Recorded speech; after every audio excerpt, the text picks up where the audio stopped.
को सोनू की सही उम्र नहीं मालूम है। और वो इस आवाज से हमें बेवकूफ बना रहा था। बिल्कुल, यही तो मैं कह रहा हूँ। इतना शक, इतनी बेयकीनी हम दोनों के बीच दूरी ले आएगी। प्रहलाद, भरोसा करना सीखो, और नहीं भी हो तब भी करना सीखो। वादा कीजिए मिस्टर महन मल्होत्रा, आपको यह वादा करना ही होगा। निशी से तलाक और शीला के साथ शादी करने का वादा। मुझे लगता है सुनील बिल्कुल ठीक कह रहा है। मुझे वही डिसीजंस लेने चाहिए जिसमें मेरी प्रोग्रेस हो, ग्रोथ हो। तो ठीक है, वही करो जो तुम चाहती हो। To help with you and to help with Sunil. Get out of here. मैं जानता हूं तुम जो भी कहोगी मेरे अच्छे के लिए कहोगी, लेकिन शायद तुम निशी को नहीं जानती। वो कभी भी डाइवोर्स के लिए अग्री नहीं होगी।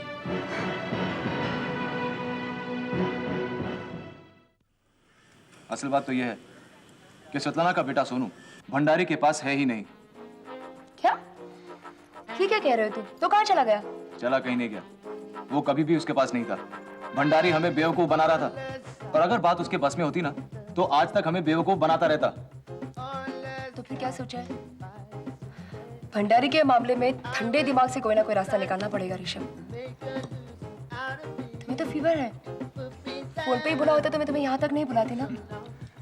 ऐसी कोई खास बात नहीं है, हल्का सा बुखार है मेरा, डोंट वरी। ये हल्का सा है, ये हल्का सा बुखार है तो 106 डिग्री हो जाएगा तब तुम ऐसे खास कहोगे? हाँ, ये तुम कॉफी छोड़ दो, मैं जूस मंगाती हूँ। कम ऑन मेरा, मुझे कोई जूस नहीं पीना। Okay, I want have coffee. ठीक है, तो फिर पी लो और फिर चलते हैं। तुम घर जाकर रेस्ट करो, और रास्ते में डॉक्टर को भी दिखा देंगे। वैसे भी सीजन कोई खास नहीं चल रहा है। मेधा, तुम्हें क्या लगता है भंडारी के मामले में हमें क्या करना चाहिए? इस विषय में डिटेल में कल बात करेंगे। शॉर्ट में सिर्फ इतना कह सकती हूँ कि कानूनी कदम तो उठाना ही उठाना है। कानूनी कदम उठा के क्या खाक हासिल होगा? तुम्हें याद नहीं, हमने उसे जब कोर्ट ऑर्डर भेजा था, क्या किया था उसने? सरेआम सब लोगों के सामने कोर्ट ऑर्डर फाड़ कर फेंक दिया था। और क्या कर लिया हम लोगों ने? कुछ नहीं। मेधा, ये अंधेर नगरी, और ये साले पुलिस वाले यहाँ के चौपट राजा। करना तो यही सब पड़ेगा ना ऋषभ, और कोई चारा है? सोचता हूँ भंडारी के मामले में त्यागी से बात करूं। अब उसी से मदद लेनी पड़ेगी। तुम मदद लेना चाहोगे, और वो भी त्यागी से? न चाहते हुए भी चाहना पड़ रहा है, क्योंकि मेधा, मेरे पास और कोई दूसरा रास्ता ही नहीं है। वैसे भी svetlana के कारण, अब मेरा मतलब है सोनू के कारण मैं आज तक चुप बैठा था, लेकिन अब तो वो भी कारण नहीं रहा। तो फिर क्या सोचा है? यही कि अब इस मामले में त्यागी से बात करनी पड़ेगी। भाई लागू भौजी, प्रणाम भैया।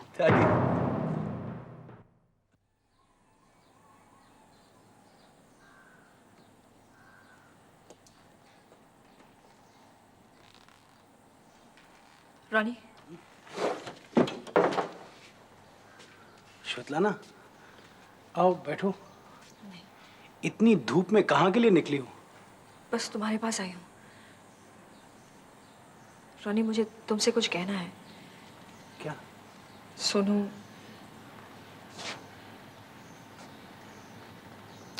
सोनू भंडारी के पास नहीं है। तुम्हें कैसे पता? किसने कहा है तुम्हें? ऐसा कैसे हो सकता है? हो सकता है रानी, ऐसा ही है। भंडारी हमें बेवकूफ बना रहा था। तुम्हें किसने कहा है? कैसे मालूम पड़ा तुमको? खुद भंडारी की मूर्खता से। देखो, उसे सोनू की उम्र मालूम नहीं थी, सो एक छोटे बच्चे की आवाज एक कैसेट पर टेप किए बैठा था, वही हमें सुनाया जा रहा था। तब जाकर हमें समझ आया कि सोनू भंडारी के पास नहीं है। श्वेतलाना, अगर सोनू भंडारी के पास नहीं है तो सोनू है कहां? प्लीज मेरे को बताओ कि सोनू कहां है? ये मैं खुद भी नहीं जानती रोनी। भगवान पर भरोसा रखो, सब ठीक हो जाएगा। क्या हाल ठीक हो जाएगा? अब तक ये तो था कि सोनू जहां है, जिस हाल में है, भंडारी के पास तो है। अब तो हम ये भी नहीं जानते कि हमारा बेटा है कहां। मैं क्या करूं श्वेतलाना, मैं क्या करूं? रोनी, अब हमारे हाथ में है क्या सिवाय कोशिश के? अब हम अपने बच्चे के लिए सिर्फ दुआएं और कोशिश कर सकते हैं। हम कोई कमी नहीं छोड़ेंगे रॉनी, कोई कमी नहीं छोड़ेंगे। कसर तो पहले भी नहीं उठा रखी है मैंने। जिसने जहां जिस वक्त बताया उस वक्त भाग के जाता हूं। किसी ने वो कालू सिंह का पता बताया, उसको 10,000 रुपए की सुपारी दिया है मैं। अब उस एडवांस को वापस लेना चाहिए। अब जब सोनू भंडारी के पास रहा ही नहीं तो उस एडवांस का मतलब नहीं है। हाँ, वापस लेके क्या हूं। मैं बहुत परेशान हूं स्वेतलाना। रॉनी, हिम्मत से काम लेना प्लीज। मैं भी सोनू को प्यार करती हूँ ना। मुझे देखो।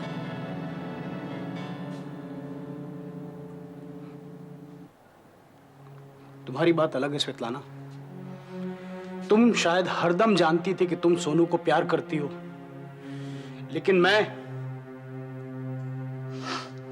मुझे तो आज पता चला कि मैं सोनू को कितना प्यार करता हूं, किस हद तक मैं उसे चाहता हूं। मेरे जिगर का टुकड़ा है वो। काश ये सब मैं सोनू को बता पाता।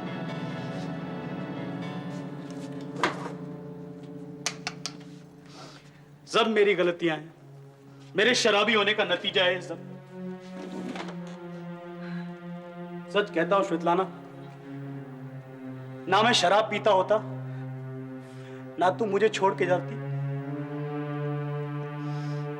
और ना हमें यह दिन देखना पड़ता। रॉनी, बीती बातों को भुला दो प्लीज। और तुम ये क्यों सोचते हो कि तुम अकेले ही गलत हो?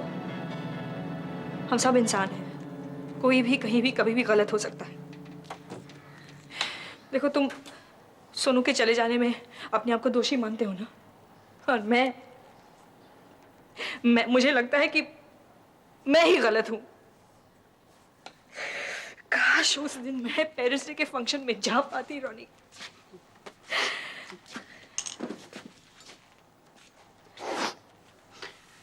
ये अपने आप को कोस के हम सिर्फ अपने मन को बहला सकते हैं,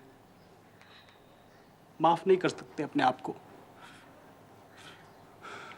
और भगवान मेरे को एक बार माफ कर भी देगा। मैं अपने आप को कभी माफ नहीं करूंगा, कभी माफ नहीं करूंगा।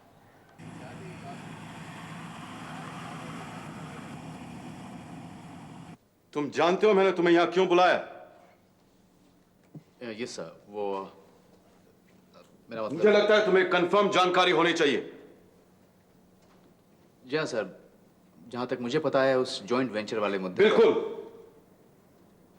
वैसे बुलाया तो इसलिए, लेकिन मुझे नहीं लगता कि तुम्हारे पास अभी भी कोई संतोषजनक जवाब है। नहीं सर, मैं कोशिश तो बराबर कर रहा हूं कि जितनी जल्दी हो सके हमें कामयाबी मिले। फिलहाल तो तुम नाकामयाब हो। नो सर, मैं ट्राई कर रहा हूं, और फिर मैंने आपको बताया था कि मैंने मिस्टर मल्होत्रा को एकदम तैयार कर लिया था। इसमें तुम्हारा क्या रहा है? महन को तैयार करना कोई कठिन तो नहीं रहा होगा। ऐसे कहो कि वो तैयार बैठा था। असली आदमी की बात कहो कि अब वो हां कहता या ना। कौन? ऋषभ? मैं उसी की बात कर रहा हूं। और देख लो सुनील, तुम अपनी नौकरी से जरा प्यार करना सीखो। जी मैं कुछ समझा नहीं। ऐसा है सुनील, तुम्हें तुम्हारी नौकरी तुम्हारी काबिलियत के लिए मिली है, और अब जबकि तुम नाकाबिल साबित हो रहे हो, तो मेरा सोचना ऐसा है कि तुम्हें नौकरी से हटाकर कुछ दिन आराम के दिए जाएं। फिर तुम्हें बेकारी की आदत भी पड़ जाएगी। व्हाट? आप ये क्या कह रहे हैं सर? बिल्कुल वही जो तुम सुन रहे हो। क्या हुआ? क्या बात है? ओ, कपड़े देखकर चौंक गए? मेरा मतलब है। परेशान मत हो बरखुरदार, वो मेरी बीवी के कपड़े हैं। आपकी बीवी? आपकी शादी हो चुकी है सर? मेरे ख्याल से शादी होने के बाद ही किसी को बीवी कहा जा सकता है। तुम इस तरह चौंक क्यों गए? क्या मुझ में कुछ खराबी दिखाई देती? या शादी के लायक नहीं समझते मुझे? ऐसी बात नहीं है तो सर। फिर क्या बात है? तुम्हारे इस आश्चर्य की कोई वाजिब वजह? नो सर, ऐसी कोई खास वजह नहीं है। मैं तो बस इसलिए चौंक गया क्योंकि आपने कभी इन 1.5 सालों में बताया नहीं। क्यों बताता मैं? क्यों बताता? तुम मेरे यहाँ नौकरी करने आए हो या खानदान की जान पड़ताल करने? मैंने तुमसे कभी पूछा है कि तुम्हारे माँ बाप कौन है, या तुम्हारी शादी हो चुकी या नहीं? बोलो, पूछा है? No sir. तब फिर तुम्हें सारी मालूमात क्यों होनी चाहिए? तुम्हें मेरे यहाँ नौकरी करनी है या रिश्तेदारी? Very sorry. Okay, you can leave now please. जा सकते हो तुम। Please leave the room. नमस्ते कालू सिंह जी। हाँ बोल। वो आपसे एक रिक्वेस्ट करने आया था। आप सुन रहे हैं कालू सिंह जी? क्यों, क्या मरा हुआ समझा है क्या? नहीं, वो आपकी आंखें बंद है ना। अबे आंखों से सुना जाता है, तू आंखों से सुनता है क्या? देखिए जी, मैं तो ये कहने आया था कि वो अभी अभी पता चला है मुझे कि भंडारी के पास मेरा बच्चा नहीं है। फिर तो जो वो पैसे दिए थे मैंने आपको काम के लिए, वो आप वापस कर दीजिए। तो ये खबर लाया है कि तेरा बच्चा नहीं है भंडारी के पास? हाँ जी हाँ। तो फिर तो जो आपने मुझसे वो एडवांस में पैसे लिए थे 10,000 रुपए, वो वापस लौटा दीजिए। तूने क्या समझा है? इधर बैंक खोल के रखा है मैं। वो पैसे तू एडवांस दे के गया था या जमा करके गया था जो इतना रौब से आज निकालने आया? अरे जब काम ही नहीं हो रहा है तो आप पैसे काहे के लिए? अब ये तेरी प्रॉब्लम है, मेरी नहीं है। तूने जो आदमी बोला था, जिसके लिए सुपारी दी थी, मैंने ली। अब तेरे पास इंफॉर्मेशन बराबर नहीं है तो तेरी बात है, मेरी नहीं। ये तो बिल्कुल गलत है। अरे आप ही सोचिए ना, जब काम ही नहीं हुआ तो फिर। ये मैं बिल्कुल नहीं सुनना चाहता कि तू काम नहीं हुआ की रट लगाए, और वो भी मेरे अड्डे पर आकर। सीधी तरह से बोल कि तेरे को काम नहीं कराना। आप यही समझ लीजिए, मेरे को काम नहीं कराना, आप मेरा पैसा लौटाइए। तू क्या समझता है पैसा खर्च नहीं होता? अरे हमको भी तो एडवांस देना पड़ता है ना तुम लोगों के काम के लिए। उसी दिन आदमी लोग लगाए उसके अड्डे में, उनका लोग फोड़ने के वास्ते दारू लौंडिया। कहां धरे अब तेरे 10,000? 10 पैसा नहीं है मेरे पास, चल फुट। अरे ये तो बिल्कुल गलत बात है यार। आप तो काम नहीं कर रहे हैं, आप पैसा किस बात का ले रहे हैं? किस बात का खर्चा करूं मैं? कोई पैसा वैसा नहीं है मेरे पास, जा भाग यहां से। ये मेरा पैसा खाने की कोशिश मत करना, मैं देख लूंगा तेरे को। ओए, क्या देखेगा तू मुझे? हाँ? तू देखेगा मुझे? साला निकल ले फुर्ती से। आज तो मैंने तुझे कुछ नहीं बोला, लेकिन आइंदा अगर तेरी परछाई भी दिख गई ना इस अड्डे पर, मार मार का फोड़ डालूंगा, समझे? चल निकल। मेरी परछाई से ज्यादा दिखेगा तेरे को। वह निकल तू। सूजी, कैसे फील कर रही है ये? तुम ठीक तो हो? नीतू, तुम इसको अंदर बिस्तर पे लेटाओ, तब तक मैं इसकी दवाइयाँ देखता हूँ।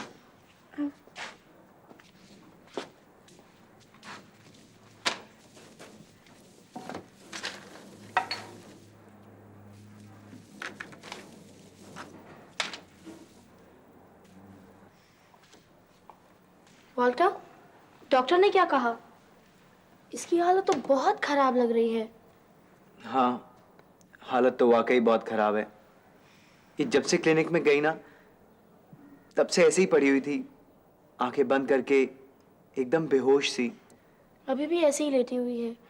बहुत थकी हुई लग रही है बेचारी। बिस्तर पे लेटते ही जैसे एकदम से सो गई। क्या कर सकते हैं, कमजोरी जो इतनी आ गई है। ये देखो इसकी रिपोर्ट, हीमोग्लोबिन तो एकदम नीचे जा चुका है। नया और साफ खून बनने का तो सवाल ही नहीं उठता। खून क्या खाक बनेगा जब बीमारी ही ऐसी हो तो? इसका तो खाना पीना ही छूट गया है। ऐसे में वीकनेस तो होनी ही है। तुमने भी तो सुबह से कुछ नहीं खाया, काफी टायर्ड लग रहे हो।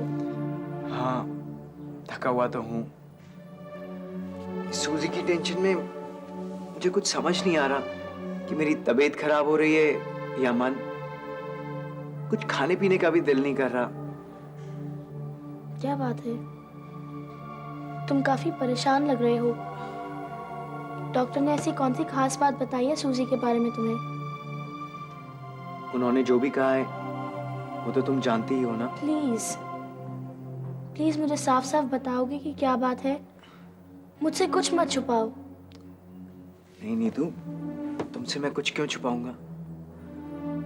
सूजी के बस हम ही तो हैं उसके सबसे अपने।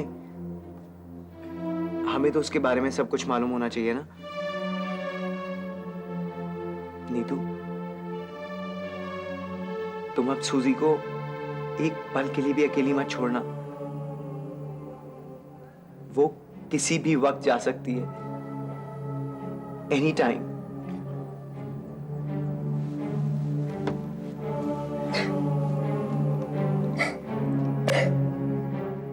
तुम तो कमाल कर दिए भैया। अरे त्यागी जैसा आदमी तुम्हारे सामने आकर कह रहा है कि कोनो मदद चाहिए तो बोलो, लेकिन नहीं, तुम्हार बेइज्जती होता है हमसे मदद लेने में। ऐसी कोई बात नहीं है त्यागी। असल में मैं इतना परेशान था कि कुछ सोच ही नहीं पाया। That's all. लो सुनो, सुन रही है ना भौजी आप? हम इन साहब का परेशानी में ही मदद करना चाहे हैं और इन्हें कुछ समझ में नहीं आता। वैसे भौजी, भैया की बात आप जान दो, लेकिन का आप भी हमें इस काबिल नहीं न समझती हैं। नहीं नहीं, ऐसी कोई बात नहीं है त्यागी। तब फिर कैसी बात है? तनिक हम भी जाने। बोल तो रहा हूँ त्यागी, मैं कुछ सोच ही नहीं पाया था। आप जाने दीजिए, ये नादानी और नासमझी के स्वांग आप हमें दिखाइएगा मत। अरे साफ का ही नहीं कहते कि आप हमका अपने बीच उठने बैठने का लायक नहीं समझते। आप गुंडा मवाली समझते हैं हमें। इसे अपने दिल का बात हमसे कहने में हिचकिचाते हो। त्यागी, मैंने ऐसा कहाँ कहा? आपने कहा नहीं, दिल में सोचा। भाऊजी, तनिक समझाइए आप भैया जी को। ये जो त्यागी इनके सामने आकर जो विनती कर रहा है ना, ये त्यागी किसी का घर 50 बुलौआ पर नहीं जाता, किसी से सीधे मुंह बात नहीं करता। ये त्यागी आपका सब परेशानियां जानता है, और आज से नहीं, वो दिन से जे शुरू हुआ था। ऐसे कि हम आपको दिल से मानते हैं, आपके कायल हैं। अरे एक दिन आप जान दे देने का हुक्म करें ना, तो आपके लिए जान छिड़कना चाहते हैं। अब आप लोगों को लग रहा होगा कि त्यागी कैसा भूत की तरह सब उगले जा रहा है। भाऊजी, आप लोग कदर नहीं करते हैं इस त्यागी की, तो क्या हुआ? त्यागी कोई मामूली आदमी तो है नहीं, उसे सब पता है। क्या पता है तुम्हें? भाऊजी, हमें सब पता है। हम जानत हैं कि आप दोनों रोज ही उस भंगी भंडारी का लफड़ा को सुलटाने के लिए काफी हाउसों में बैठे बतियाते रहते हो। उस बच्चा के लिए, मेम साहब के बिटवा के लिए दुखियाए रहे हो। ये बात तो सच है त्यागी।